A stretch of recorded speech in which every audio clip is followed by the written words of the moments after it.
Bonjour à tous, merci beaucoup de votre accueil à Aircall, à Paris Ruby et puis à vous tous. Je voulais vous parler de mon expérience en termes de tests et ce que je trouve être des bonnes pratiques et que j'essaye de faire perdurer dans les différentes applications sur lesquelles je travaille. C'est forcément sujet à discussion suivant les cas que vous avez rencontrés. Je vous partage ce que moi j'ai en tête et puis on pourra discuter après de ce que vous voulez. Donc je me présente, Stéphane Akaoui, je suis un rubyiste depuis longtemps maintenant, j'ai commencé en 2007. Je travaille en ce moment en freelance avec Vincent qui est au bout, dans une boîte qu'on a créée qui s'appelle Foreverbige. Et ce talk, j'ai eu l'idée de le faire et puis de rassembler un peu tous ces petits morceaux de bonnes pratiques, parce qu'on a travaillé pour un de nos clients, Simple et Beau, qui font c'est un outil pour créer des sites web pour des artisans, par exemple pour des gens qui n'ont pas de connaissances techniques. C'est une équipe qui est en Rails et ils n'avaient pas de tests dans leur application et on les a accompagnés sur différentes choses et entre autres à mettre en place des solutions de tests. Donc je voudrais les remercier pour l'occasion de rassembler toutes ces bonnes pratiques et puis d'en faire un talk. Une première petite blague, c'est que le sujet des tests, on en a entendu beaucoup, souvent, répéter. Et même DHH disait que déjà en 2014 qu'on en avait marre d'entendre parler de tests. Et ben je vous en parle encore. De quoi on va parler aujourd'hui? Donc pourquoi est-ce que je trouve que c'est bien de faire des tests? Une petite structure pour aider à écrire un test. Il y a 4 étapes à respecter, ou en tout cas à mettre en place, assez simple. Puis après, je passerai toute une série de bonnes pratiques, alors plus ou moins rapidement suivant les cas. On a 20 minutes ensemble, donc ça va passer très très vite. On pourra revenir plus tard sur d'autres sujets si vous avez besoin, si je suis passé trop vite sur certains sujets. Et puis on ouvrira le sujet après avec un petit débat. Donc pourquoi faire des tests quand on entend parfois des choses comme ça là, des gens qui sont pas d'accord sur certains qui disent ne pas faire de tests c'est être débile, d'autres qui disent ah bah non pas du tout, je suis loin d'en faire souvent, d'autres qui disent encore tester c'est douter. Effectivement, faut pas douter. Et Paul Graham, qui est celui qui a mis en place Y Combinator, un incubateur qui est assez prolifique, qui dit que la confiance qu'on a dans notre code, que notre code soit correct, ben c'est le carré du temps depuis la dernière fois où tu as dit vite, pourvu que ça marche. Et les tests, ça aide pour ça, à mon avis. Donc les tests, ça vous apporte plusieurs choses. La première chose, c'est la qualité, je trouve. Parce que quand on écrit des tests en même temps qu'on code, donc en TDD avant ou après avoir fait le code, en tout cas, quand on écrit un test, eh ben on vient réfléchir à la façon dont on a codé notre petit bout de fonctionnalité et on vient réfléchir à dans quel cas ça va marcher, dans quel cas ça va pas marcher, quels sont les edge cases, les cas limites. Ça nous aide aussi à mieux architecturer notre test parce qu'on va l'utiliser en fait, la méthode, la petite API qu'on a mis sur notre classe, l'accès à une méthode, etc. On va l'utiliser et on va se dire ah bah tiens là c'est pas pratique parce qu'il faut que je passe trop d'arguments, j'ai pas besoin de tout ça. Voilà, donc on va avoir un meilleur design et on va simplifier notre code. Il y a un petit effet un peu pervers des tests, c'est qu'on vient voir parfois qu'il faut trop faire de mock, il faut trop faire de factory avant, etc. pour pouvoir utiliser un petit bout de méthode et qu'on peut simplifier, morceler notre code pour qu'il soit de meilleure qualité. Ça permet aussi quand on joue sur une fonctionnalité, une partie de l'application et qu'on lance les tests de toute l'application, on peut voir apparaître des régressions avant que ça n'arrive en production. Ça, c'est pas négligeable en qualité pour le client, pour l'utilisateur final. Ça, comme je disais tout à l'heure avec l'exemple de Paul Graham, ça apporte beaucoup de confiance dans notre code. Savoir que quand on va toucher un bout de feature, eh ben, on va pas casser le code d'un de nos coworkers, eh ben c'est plutôt pas mal. En confiance, on peut du coup se plonger dans l'application. C'est pas mal pour les jeunes développeurs en l'occurrence qui arrivent dans une équipe. qui sont pas forcément à l'aise à toucher des parties parce qu'ils savent pas quels vont être les impacts, bah, les tests aident à avoir suffisamment de confiance pour se dire que si jamais je fais une bêtise, et ce qui va sans doute m'arriver, eh ben j'aurai un garde-fou et on va me dire où ma bêtise aura un impact. Ça apporte beaucoup de confiance, notamment quand bien même on est un développeur senior, quand on fait un refactoring, quand on reprend le code et qu'on essaye de changer un peu ses API, etc. Les tests nous disent sur le contrat qu'on avait à la base, t'as cassé ça, ça et ça, ou pas, ou le refactoring est complet. Et puis quand on débug aussi, ça aide à voir les scénarios, les cas d'usage et à les reproduire. Ça permet de mesurer, d'avoir des tests. Alors c'est des mesures sur ton code qui sont objectives, on s'en sert ou on s'en sert pas, mais en tout cas c'est un outil de mesure sur la couverture de tests, le test ratio en fonction des lignes de code de feature ou de tests. Ça permet de voir si vous avez écrit vos specs un peu en avance mais qui ne sont pas implémentés, d'avoir un petit burn down de voilà, il me reste 10 à implémenter, j'en ai fait 5 aujourd'hui, combien il va m'en rester à la fin de la semaine. En lançant les tests, on voit un peu la rapidité d'exécution de telle méthode, etc. Ça permet de nous donner celles qui vont le plus lentement ou pas. Alors c'est à prendre avec des pincettes parce que c'est les tests, donc ce qui peut être lent, c'est ce qu'il y a dans les tests, pas forcément le code, lent ou rapide en tout cas, c'est ce qu'il y a dans les tests et pas forcément dans le code, mais c'est un premier indicateur de savoir ce qui est le plus lent, c'est dans tel contrôleur, ce qui est plus rapide, c'est plutôt par là. Voilà, ça donne une première idée de mesure pour ces choses-là. Donc je l'ai dit tout à l'heure un petit peu, le debugging ça aide pas mal, notamment quand il y a un nouveau bug qui arrive. On reproduit dans un petit scénario de test le bug et après c'est plus facile de corriger, de voir où est le bug et comment le corriger. Les tests en tout cas dans Ruby Rails, c'est très pratique à utiliser avec un bybug, avec un pry pour faire des points d'arrêt, revenir en arrière, regarder les valeurs, etc. Ou mettre des traces, le bon vieux puts marche pas mal aussi. Et puis tout ça, ça nous apporte beaucoup de rapidité de développement, même si on prend du temps pour écrire des tests, c'est sûr que ça prend du temps. Au final, pour l'équipe, pour le projet, ça fait gagner du temps à tout le monde. Le dernier point, alors je le mets un peu entre parenthèses, c'est ça apporte un certain degré de documentation sur le code. Quand il n'y a rien d'autre, les specs, ça aide à savoir comment fonctionne l'application, quelles sont les features, etc. Mais c'est certainement pas suffisant. Je le répète à l'oral, c'est écrit, mais il ne faut pas s'arrêter là. Mais c'est un certain degré de documentation. Donc, je parlais tout à l'heure des 4 phases de test. Quand on écrit un test, on passe généralement par ces 4 phases-là. On prépare notre test, on le lance et on vérifie ce qui vient de se passer. Et puis à la fin, on nettoie, on fait le ménage de ce qu'on a fait.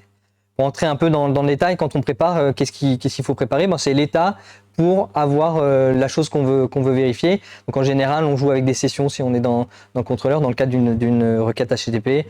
On prépare la base de données en mettant des objets dedans ou pas. Ces objets, on leur donne des attributs, des valeurs à ces attributs. Ça passe souvent par des features ou des factories pour faire ça, c'est assez pratique. Voilà, on prépare en gros la scène avant que on prépare les acteurs, on les habille, etc. avant qu'ils entrent sur scène. Et ensuite, il y a on exécute le code qui va bien. Donc là, les acteurs jouent ce pourquoi ils ont été préparés. Dans le code, on appelle une méthode, on change un état, on fait une requête, on rend une page HTML. Voilà, il y a plusieurs cas d'usage, mais en tout cas, on fait quelque chose. Et ensuite on le vérifie. Donc à la sortie de l'appel de la méthode, quand on a la réponse HTTP, quand on a la chose à vérifier, on vient voir que tout s'est passé, tout s'est déroulé comme prévu, que les valeurs sont bien celles qu'on attendait, que l'état de l'objet est bien celui qu'on attendait, que le code HTTP qui est retourné c'est bien une 200, une 400, suivant ce qu'on voulait tester. Donc c'est la vérification. Puis une fois qu'on a vérifié et que c'est bien, on peut nettoyer derrière nous. Alors en général, et surtout si on est dans le monde Ruby Rails, et ben c'est fait par le framework, hein, tout ce qui est garbage collection, etc. On libère la mémoire des objets. Pareil pour la base de données. En général, par défaut, si vous n'avez pas changé les settings de Rails, et ben, chaque test est dans une transaction. Donc, à la fin de la transaction, la base de données est nettoyée. Ce qui était en base de données est enlevé. Et puis, parfois, il y a des choses à faire un peu soi-même. Par exemple, si on utilise Timecop, et ben, faut libérer le freeze qu'on a fait sur le Timecop pour que le temps s'écoule normalement pour les autres tests. Un petit exemple ici, très rapidement, on voit les 2 premières lignes qui sont un setup global sur le groupe, là, le describe. Il y a les 2 suivantes, justement je parlais de Timecop, où on vient préparer le temps, quel temps on est en ce moment. Donc tout ça c'est du setup.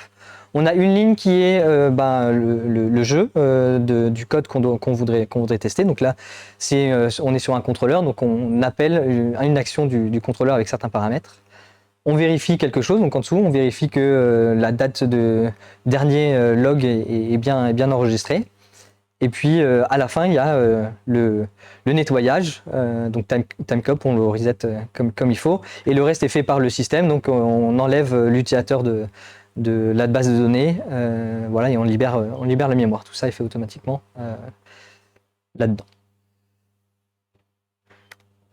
Si on passe à quelques bonnes pratiques, donc là, j'ai mis un petit tweet. Alors, je ne me suis pas encore mis à Mastodon. Je ne sais pas si c'est une bonne chose ou une mauvaise chose. Donc, j'ai cherché un peu sur. J'aime bien regarder dans Twitter ce qui se dit un peu avant de faire un talk. Et donc, je trouve que ce petit clin d'œil là à la nouvelle de Charles Dickens est pas mal sur quand un développeur est confronté à des bugs, c'est là où il apprend du coup la vraie valeur d'avoir des tests avant et de s'échapper à ces bugs. Un petit clin d'œil pour la personne qui vient d'arriver là, Renaud Morvan, qui m'a dit que mon talk qui serait très rapide, suffit de dire d'utiliser RSpec et que voilà, ce serait fini. En effet, je plus sois aussi sur l'utilisation de RSpec. Je vous conseille d'utiliser RSpec, c'est ma première bonne pratique que je voudrais partager. Et tout ce que je vais dire par la suite, alors ça peut s'appliquer même à d'autres langages que Ruby, etc. Mais les exemples que je vous ai mis et puis certaines des bonnes pratiques sont spécifiques à RSpec. Je voulais vous prévenir de ça. Dans l'ensemble, ça s'utilise aussi sur d'autres langages. La première chose, c'est de bien décrire les méthodes qu'on veut tester, d'être clair sur la façon dont on communique ce sur quoi on teste, donc plutôt que des longues phrases, être plus concis et très clair. Voilà l'exemple en bas, le describe. Ce que j'aime bien faire pour dire dans une classe ce sur quoi on travaille, le préfixe point ou dièse définit si c'est une méthode de classe ou une méthode d'instance. Voilà, c'est assez clair à voir et c'est moins verbeux que les phrases qui sont au-dessus. On peut utiliser contexte aussi, qui est la même chose en gros que Describe, hein, c'est un alias, mais pour moi Describe ça décrit l'environnement global sur quoi on travaille, et le contexte ça donne si je suis dans le cas machin, voilà, je fais un contexte par exemple. Voici deux exemples, d'autres exemples pour définir un peu plus précisément voilà, quand on est logué, quand on a une 200, etc. Qu'est-ce qui se passe? Donc comme je disais tout à l'heure, il faut éviter d'être verbeux pour que ça soit plus clair et que ça soit plus lisible. Voilà, les longues phrases imbitables, c'est mieux de les mettre de façon plus concise. Voilà, quand c'est invalide, qu'est-ce que je vais avoir? Je m'attends à un code HTTP. Donc là, c'est bien d'utiliser les petits helpers de RSpec. Là, c'est spécifique pour le coup, et les matchers, pardon. C'est de l'anglais lisible en fait, donc il n'y a pas besoin de tout mettre dans la description.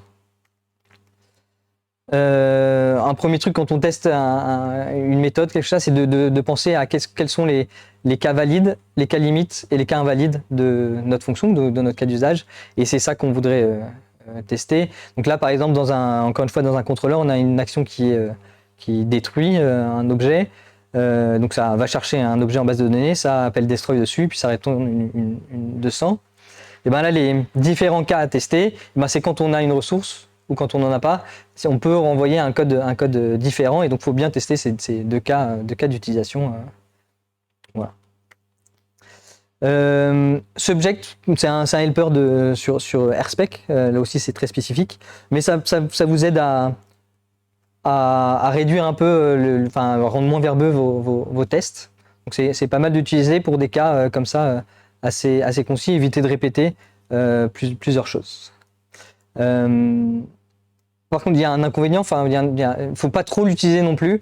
Voilà, quand on va chercher le sujet du test est assez lointain, assez compliqué à aller chercher, c'est peut-être bien d'être plus explicite, de rendre moins confusant, du coup, plutôt que d'avoir à aller chercher plus haut. Et pareil, quand on a une longue liste de tests et que le subject est tout en haut, c'est pas très, je trouve ça pas très pratique, parce que du coup, quand on est sur le test du bas, on sait plus quel est le sujet sur lequel on teste. Donc voilà, faut faire une balance dans l'utilisation de ce subject. Voilà, là, dans les tests, on a souvent besoin d'avoir sous la main l'objet à manipuler. Donc, j'ai parlé de subject, mais parfois, comme je le disais, c'est pas très utile. Cet objet, il y a plusieurs façons de l'obtenir. Donc là, une variable d'instance, comme vous pouvez le voir ici. C'est pas tellement une bonne pratique, ce côté-là. Vaut mieux utiliser let, donc c'est l'exemple qui est là après, qui vous permet d'avoir cette variable, là c'est la maison, house, seulement lorsqu'on en a besoin, sauf s'il y a un petit bang derrière. Et quand il y a un petit bang, c'est caché, on ne va pas rappeler plusieurs fois donc ici c'était un before each. Voilà, on ne va pas répéter ce code-là à chaque test, donc ça permet aussi d'optimiser ce qui est fait. Si jamais il n'y a pas besoin de cette instance, on ne l'assigne pas. Alors les mocks, c'est assez épineux comme problème. Est-ce qu'il faut moquer, est-ce qu'il ne faut pas moquer? Sam Safran, c'est un rubyiste, je crois qu'il était ou il est toujours dans la core team de Rails, et qui dit que les mocks, c'est des bombes à retardement et que tôt ou tard, ça va vous exploser la figure quand vous reviendrez sur ce code et que vous avez oublié à quoi il sert. Toujours est-il que les mocks, c'est assez utile pour préparer le sujet et savoir... et éviter d'avoir trop de dépendance dans le test à d'autres parties du code ou à des API tiers, etc. Donc il faut les utiliser, mais avec attention parce que ça peut être dangereux. Donc voici un exemple d'utilisation où on simule le fait que changer un attribut, ça va appeler une certaine méthode.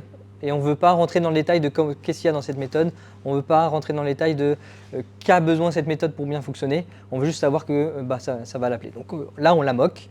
Quand l'objet, en l'occurrence, là, ses ressources, va recevoir le message will change rate, on va retourner true quoi qu'il arrive. On ne va pas passer dans cette méthode. Ce n'est pas l'objet du test, donc on peut bypasser ce côté-là. Et cette méthode will change rate va avoir des tests spécifiques qui vont s'occuper de savoir qu'elle fonctionne bien dans les cas qui l'importent. Voilà. Encore une fois, sur les mocks, il faut être assez précautionneux sur l'usage pour ne pas avoir de problème par la suite. En termes généraux, je préfère utiliser des factories plutôt que des fixtures qui sont plus faciles à manipuler, dans lesquelles on peut amener plus d'aléatoires dans les valeurs utilisées, etc., notamment avec la gemme qui s'appelle Faker, que j'apprécie beaucoup. Voilà, et c'est plus concis dans le code des tests. Après, c'est plus concis à utiliser, je trouve, c'est un point de vue personnel. Donc de la même façon, pour améliorer la vitesse des tests, c'est bien de ne créer vraiment en base de données des objets que lorsque vous en avez besoin. Même en mémoire aussi, ça peut jouer, mais en tout cas, là où il y a le plus grand facteur, c'est sur la base de données. Et donc, utiliser factorybot.build et pas .create quand on n'a pas besoin de l'avoir en base de données, mais juste avoir une instance sous la main. Et du coup, ça va plus vite, il n'y a pas d'aller-retour sur la base de données. Et puis, le fait quand on veut tester une collection, quelque chose qui se passe sur plusieurs objets, pensez que quand il y en a 3, c'est suffisant pour tester les cas où il y en a plusieurs. Il n'y a pas besoin d'en avoir 100, pas besoin de créer 100 objets en mémoire ou dans la base de données pour tester le même comportement. Après, ça encore une fois, ça dépend vraiment des cas d'usage. Il peut y avoir des cas où c'est pertinent, mais en général, avoir 3 records, ça suffit. Pareil en termes de dry, d'aller un peu plus vite, de rendre plus concis les tests, utiliser des do action méthodes, donc des méthodes qui font le jeu qu'on veut tester et qu'on peut répéter plusieurs fois pour regarder plusieurs cas. Et voilà, faire une méthode qu'on appelle pour ça un petit helper, ça marche bien. N'hésitez pas à utiliser des matchers qui soient faciles à lire. Il y en a plein qui sont fournis par Airspec et puis par d'autres librairies, Shuja Matcher notamment. Et donc voilà, utilisez-les, ça marche bien. Pareil, encore une fois, pour rendre votre code dry. Parfois, il y a des cas où on teste un peu les mêmes choses dans différentes classes, notamment quand il y a des concerns ou des modules qui sont importés. Et bon là, si on a un jeu de test pour ce module-là, on utilise ces chaires d'exemple dans les classes ou les autres modules qui importent ces modules. Et puis ça marche bien. Donc pareil pour ce qui est de rapidité, en général des appels à des API externes, à des requêtes HTTP, ça prend beaucoup de temps, ça ralentit beaucoup les tests, puis ça crée une dépendance. Je ne sais pas si vous travaillez beaucoup dans le train ou dans l'avion, dans le train j'espère, l'avion non. C'est très difficile de lancer tes tests quand tu n'as pas accès à Internet. Et donc, de manière générale, je pense que c'est pas mal de moquer directement tout ce qui est appel externe. Voilà, il y a une Jeb WebMock qui fait ça très bien. Je vous encourage à faire ça et d'ouvrir au fur et à mesure ce que vous utilisez. Ça permet aussi d'avoir une espèce de, quand on joue les tests, d'avoir des alertes sur quelle méthode appelle du code externe, enfin une API externe. Et parfois on a des surprises de savoir, ah tiens, en faisant ça, on appelle un code externe. Donc à voir si c'est vraiment utile ou pas, ça peut aider à ça.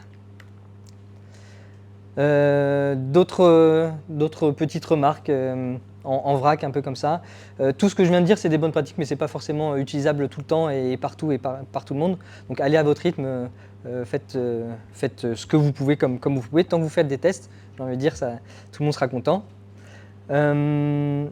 J'ai parlé un peu de ça dans le debug, mais voilà, quand on a un bug qui arrive, les tests c'est très utile on écrit le petit scénario de reproduction et on fixe ensuite.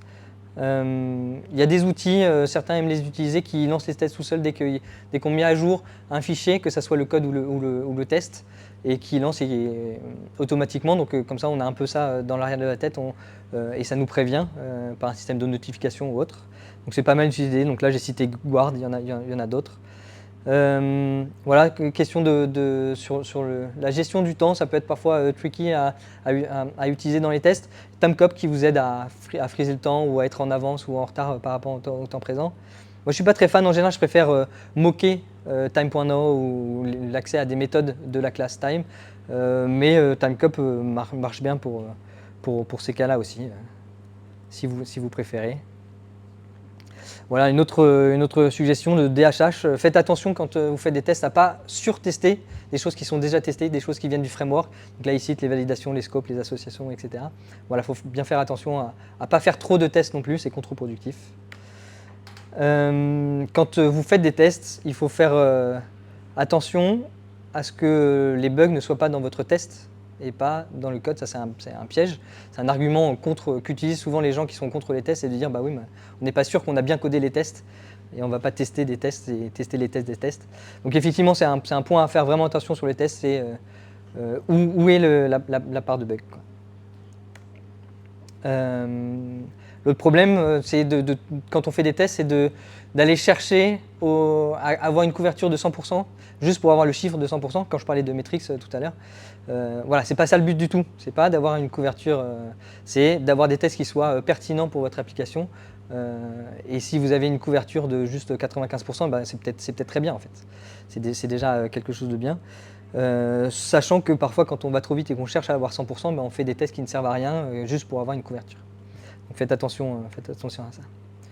Quelques librairies que j'ai un peu citées là tout au long de la présentation, mais que je trouve utiles. J'ai pas mis Faker dans la liste, c'est une grosse erreur, mais Faker en fait partie, pouvoir avoir des fausses données réalistes, c'est une bonne librairie. Mais donc Airspec, j'en ai parlé, FactoryBot pour créer des objets et les manipuler.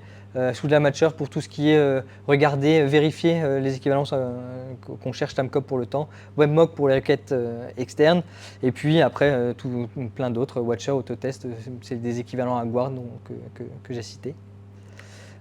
Si vous êtes intéressé par des bouquins qui parlent de tests, voici une liste, donc je ne vais pas l'énumérer là, mais ça sera disponible, je pense, sur ParisHobby, le Slack ou autre.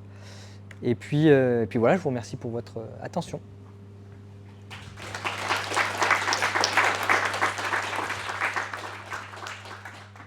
Est-ce qu'il y a des questions?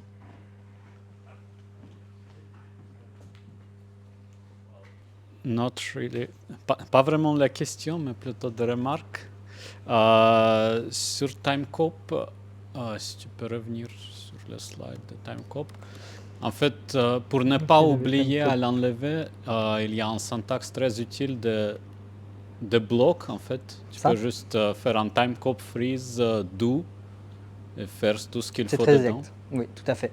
Alors comme je disais, Timecop, je ne suis pas habitué à l'utiliser parce que je préfère moquer, et donc du coup j'avais oublié ce bloc, mais c'est très vrai, tout à fait. Ça évite d'avoir à faire le balayage soi-même, c'est fait par les briques. Ça évite les oublis, Oui, tout à fait. C'est mieux d'utiliser ça. Bonne pratique. Sur le subject, en fait, il y a un syntaxe qui te permet de définir le nom. Donc tu peux faire un subject, je sais pas, méthode qui fait machin. Ok. Juste un petit dernier, c'est Robocop-Spec. Ça inclut pas mal de conseils aussi. Oui, tout à fait, oui, c'est vrai. Rubocop t'aide à cleaner un peu tes tests avec des bonnes pratiques qui sont incluses dans chaque cop qui concerne les tests. Sinon, merci, c'était vraiment excellent, super bien résumé.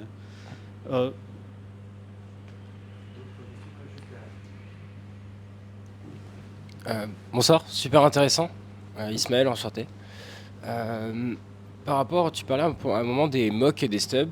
Et du coup, par rapport à ça, tu recommandes quoi, par exemple, si tu fais un test de requête et que ça implique de passer par une transaction ou un service, est-ce que pour éviter de tester 2 fois le service, tu vas le moquer ou une autre méthode, ou est-ce que tu conseilles de le laisser passer même si ton test est un peu plus lent, comme ça? Bon, encore une fois, c'est tricky et ça dépend de ton habitude, du cas d'usage, etc. Moi, j'aime bien un peu isoler les choses, et quand je teste une méthode, je ne veux pas tester les autres méthodes. Donc j'ai tendance à moquer dans ce cas-là, et à faire en sorte, à moquer et avoir un code, le retour que j'attends pour ce test-là, un retour positif, négatif, je sais pas, les différents cas d'usage, donc le cas valide, invalide et les cas limites, voilà, et à tester en sachant ce que va me retourner, pas sans l'appeler. J'ai tendance à faire ça, ça simplifie un peu le test sur la méthode que je suis en train de tester, et on ne s'embrouille pas à préparer le fait que ce service fonctionne bien, le fait que, voilà. J'ai tendance à moquer pour ce chose-là. Ok, merci. Oui, alors j'en ai pas parlé, mais ça va de pair avec WebMock.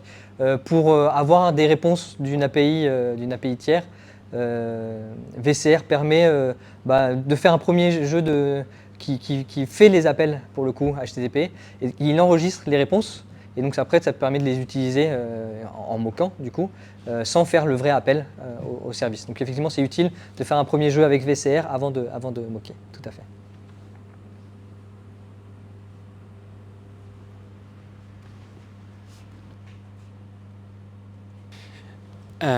Moi, j'avais une question sur les différents types de tests. Il me semblait que tu en avais parlé, en tout cas dans tes titres. Merci au départ. Beaucoup.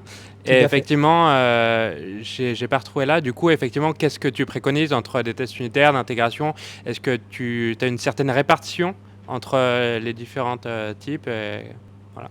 C'est quoi tes bonnes pratiques là-dessus? Donc comme je l'ai dit, effectivement j'ai mis ce point dans l'agenda et j'en ai pas parlé. Merci de l'avoir remarqué. C'est pour ouvrir le débat en fait là-dessus. Là j'ai fait un talk de bonnes pratiques, j'avais 20 minutes, je me suis dit que c'était trop court pour pouvoir parler de ces sujets-là. Peut-être que ça pourra faire l'objet d'un second talk plus tard. Les bonnes pratiques que j'ai énumérées là étaient surtout, et l'exemple que j'ai mis était surtout orienté vers des tests unitaires et des tests de contrôleurs un peu.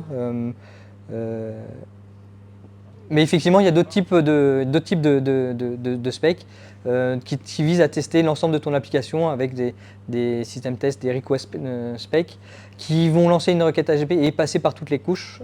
Donc c'est aussi utile. J'ai pas d'opinion vraiment dessus à dire là comme ça en quelques minutes. Je pense que ça demande plus de temps et plus de réflexion. Merci. Mais si tu es bienvenu pour faire un talk là-dessus la prochaine fois.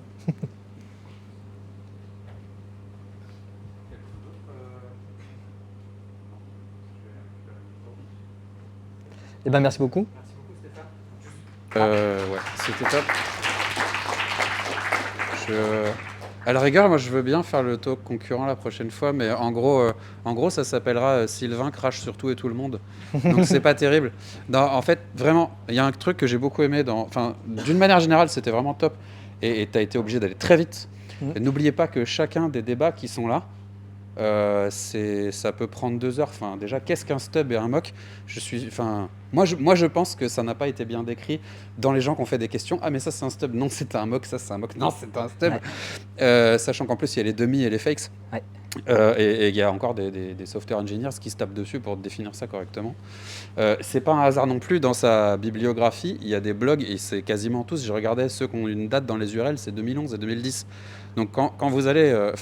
testez vos softwares, c'est cool. Testez vos trucs, c'est super cool. Faites ça, votre soft, il en sera que meilleur. Mais à chaque fois que vous voudrez vous débattre d'un point, mais pourquoi ci, pourquoi ça et comment, n'oubliez pas que vous êtes dans un débat qui a plus de 20 ans de gens qui s'écharpent dessus. Donc, mais en soi, testez et faites ça, c'est déjà pas mal. Hein. Je reviens sur le tweet de DHS là, que j'ai mis là. En fait, quand il dit ici qu'on en a marre d'entendre parler des tests, en fait, il a sorti ce tweet au moment où on a sorti Capybara. Et il voulait, DHH, je ne sais pas si vous savez, mais il est très contre le TDD, faire des tests avant de coder. Il est aussi très limite sur les tests unitaires. Et donc en fait, derrière ce tweet, il y a aussi tout un débat de pourquoi faire des tests, quels tests faire, etc. Comme tu le disais aussi sur les tests d'intégration, etc. Donc tout ça, c'est un débat. Je vous ai partagé quelques points que j'ai dans la tête, mais en vrai, c'est beaucoup de débats. Ouais. En tout cas, n'hésitez pas à relire tout morceau par morceau. Il y a vraiment des gemmes partout, quoi. Et tu as été obligé d'aller trop vite, mais merci beaucoup, vraiment. Et